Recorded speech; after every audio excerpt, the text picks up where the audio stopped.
Okay, I have my Google Doc, launch.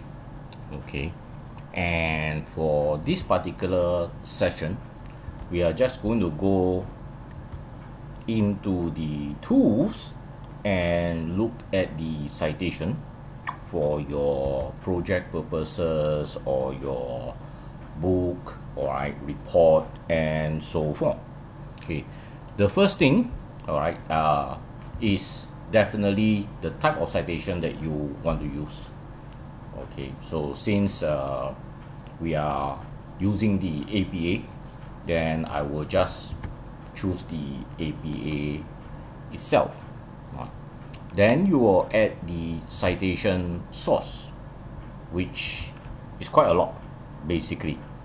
Alright, so it could be from a book, it could be from a website, okay, and of course it can be from a journal, okay, particularly those that you find in your library, or okay, it can also be from a newspaper article. Alright, so once you choose the type, you will see different access. Okay, so how you access your newspaper: print, website, or inside a database. Okay, the same. Alright, but if you are choosing a book, okay, so you only have two. Alright, if you are choosing a website, then of course you only have one with the URL. Okay, so it depends on what you actually choose. Right. So let's say I have the source accessed by website, then I will probably need to put in the URL.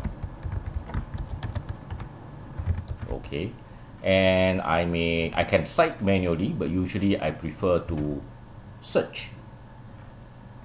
Okay, so I can see something like this.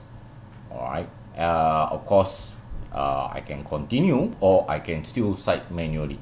Right, so let's say if I find this is nice enough, I can just click continue. But if I want to cite manually, I have all these fields available to me.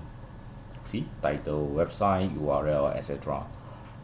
And the nice things about this is you fill in all the fields. Of course, some fields may not be there because of certain publisher or certain author, may not give you everything, but you fill in what you have, and it will format for you nicely and place it right here. Alright, so that actually will solve a lot of problem, okay, for proper citation, okay, making sure all the formats are in order.